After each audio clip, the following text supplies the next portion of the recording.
Bismillahirrahmanirrahim. Assalamualaikum warahmatullahi wabarakatuh.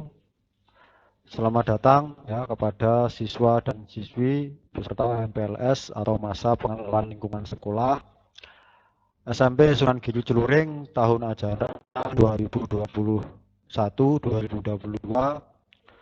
Pada kesempatan ini saya akan menyampaikan materi ya yang berkaitan tentang remaja, yaitu materi tentang kenakalan remaja ya. Materinya yang kita akan bahas ya, kita mulai materi tentang kenakalan remaja ya.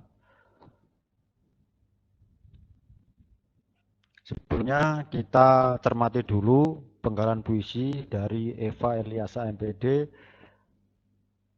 yang isinya masa yang paling indah adalah masa remaja, masa yang paling menyedihkan adalah masa remaja, masa yang paling ingin dikenang adalah masa remaja. Kemudian masa yang paling ingin dilupakan adalah masa remaja. Dari penggalan puisi ini kita semua tahu bahwa pentingnya masa remaja untuk kehidupan ya. Bagaimana kalian menjalani masa remaja itu ketika kalian melakukan kesalahan yang pasti akan terus diingat sampai kalian tumbuh dewasa ya. Makanya di masa remaja ini untuk seusia kalian yang baru masuk SMP, berhati-hatilah dalam menjalani kehidupan ya. Lanjut. Kemudian pengertian remaja. Fase usia remaja di sini diterangkan 12 sampai 21 tahun. Otomatis kalian masih masuk dalam fase itu. Terus suatu usia di mana peralihan dari fase anak-anak ke fase dewasa atau proses tumbuh untuk mencapai kematangan. Yang dimaksud kematangan di sini adalah kematangan untuk tingkah laku, kematangan untuk sikap, dan kematangan untuk berpikir ya. Jadi pada usia remaja itu kalian harusnya sudah bisa berpikir membedakan yang mana baik dan yang mana buruk ya. Terus selanjutnya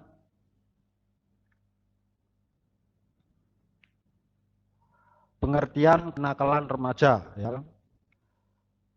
Perilaku atau kenakalan anak-anak muda yang merupakan gejala sosial yang disebabkan oleh suatu pengabaian sistem pendidikan keluarga, pendidikan formal, dan agama, serta pengaruh yang buruk. Jadi kenakalan remaja itu yang pertama bisa disebabkan oleh pendidikan keluarga yang kurang, berada di lingkungan keluarga yang bermasalah, yang sering cekcok.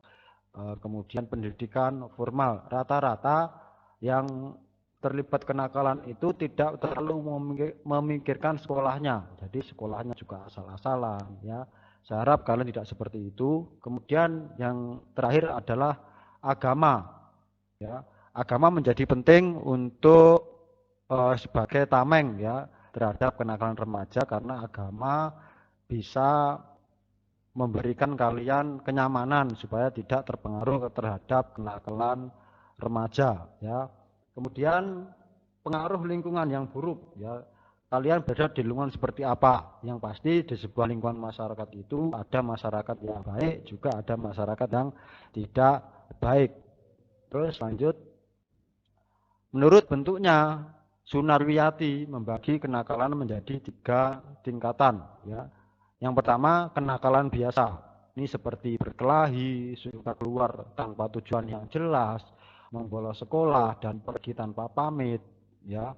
Itu tergolong ke dalam kenakalan biasa. Kemudian kenakalan peralihan, contohnya adalah mengambil barang orang tua tanpa izin, melihat tayangan yang berbau kekerasan dan pornografi, menirukan hal yang dianggap baru tanpa memikirkan baik dan buruknya ya. Kenakalan peralihan ini adalah kenakalan yang akan menjurus terhadap kenakalan yang sudah kriminal. Jadi ketika kalian sudah melakukan kenakalan peralihan ya, mohon untuk segera dihentikan atau minta maaf pada pihak yang dirugikan ya, supaya kalian tidak masuk ke dalam kenakalan khusus ya. Kenakalan khusus ini adalah kenakalan yang sudah melanggar hukum, misalnya penyalahgunaan obat-obatan terlarang, minum minuman keras ya, melakukan seks, kemudian mencuri, memperkosa dan lain sebagainya, ya.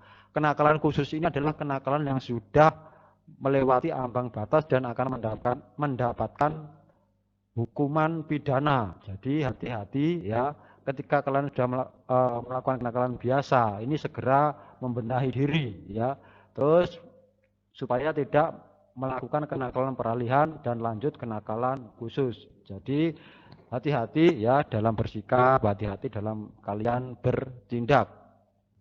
Terus faktor-faktor yang mempengaruhi kenakalan remaja. Yang pertama, identitas itu sendiri. Jadi kalian itu memasuki masa remaja itu masih bingung seperti apa tuh saya, seperti apa diri saya. Jadi yang pertama kalian harus menentukan identitas. Jadi kalian harus punya prinsip.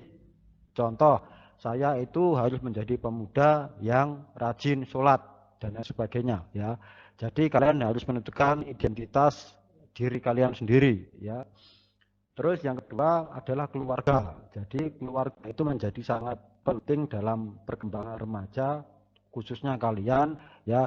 Ketika kalian dekat dengan keluarga, otomatis kalian akan merasa tidak nyaman ketika melakukan hal-hal yang negatif. Sebaliknya, ketika kalian mencampakkan keluarga, terus tidak mendengarkan nasihat orang tua, otomatis kalian akan juga gampang untuk melakukan hal-hal yang negatif.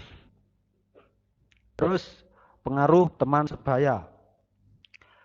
Di usia remaja itu sudah wajar ketika anak-anak atau remaja itu berteman ya, entah itu teman sekolah, entah itu teman bermain ataupun teman dekat. Biasanya di usia remaja itu pasti kalian menjalani fase berteman yang sangat baik. Bahkan pertemanan ini lebih dari orang tua. Kenapa kok sampai lebih dari orang tua? Karena kadang ketika kita punya teman baik atau dalam bahasa sekarangnya best friend ya, kita berani menceritakan yang tidak kita berani ceritakan ke orang tua ya. Makanya hati-hati ya dalam memilih teman ya. Jangan sampai teman juga membawa kalian ke dalam kenakalan remaja ya. Ya, ini ada sebuah gambar, dua gambar kiri dan kanan.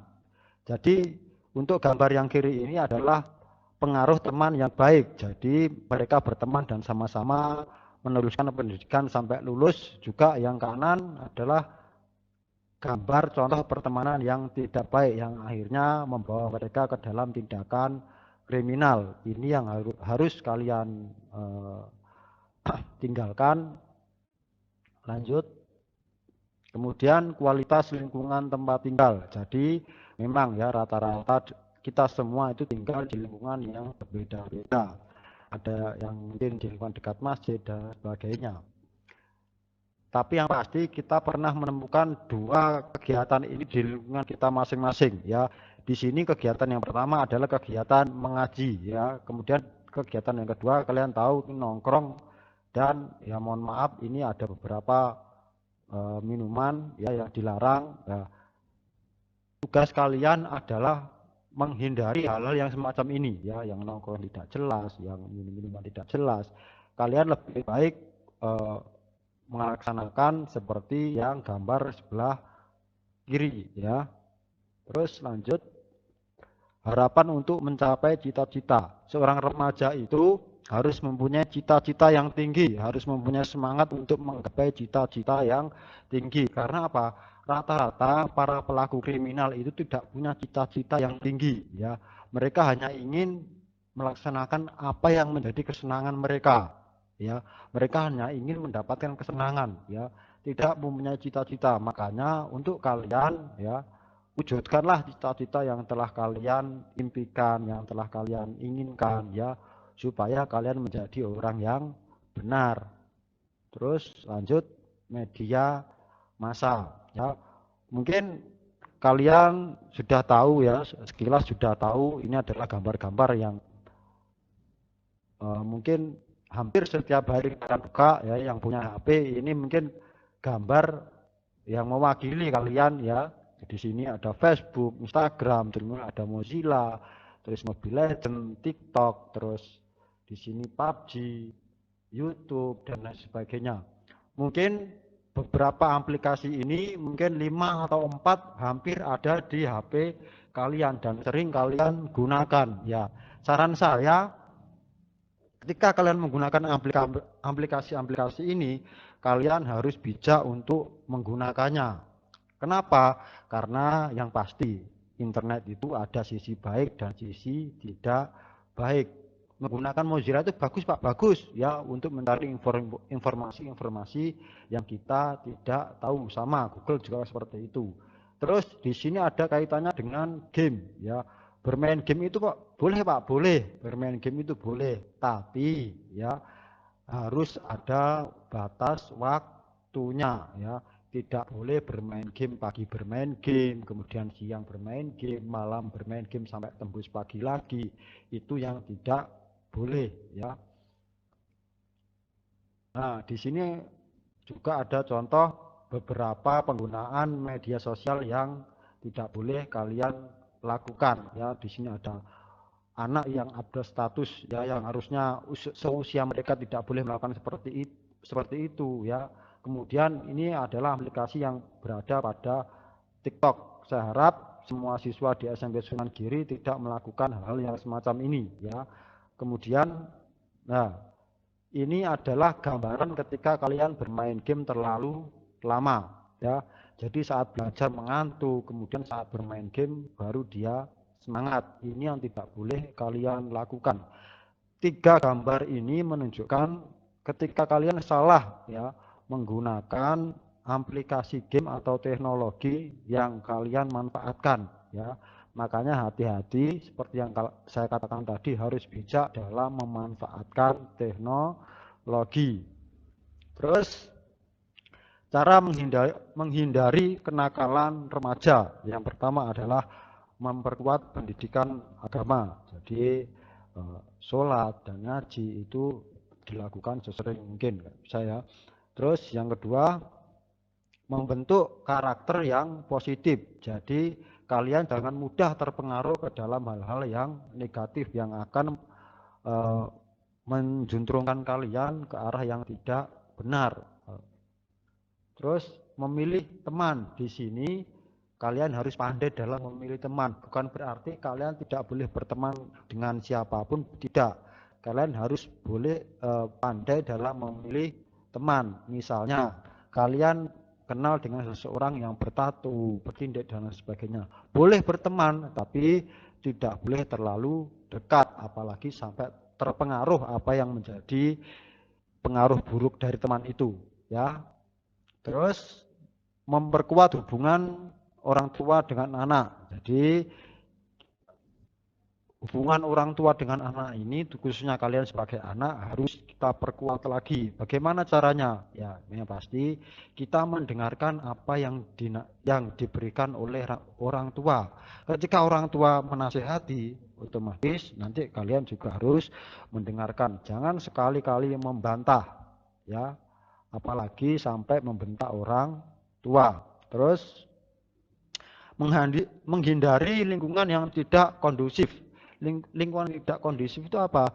Misalnya di lingkungan kalian itu mungkin ada pada malam hari ada anak yang nongkrong, mungkin gitaran, rame-rame dan lain sebagainya. Itu yang perlu kalian hindari. Lebih baik kalian berada di rumah, belajar, membaca atau yang lain sebagainya ya.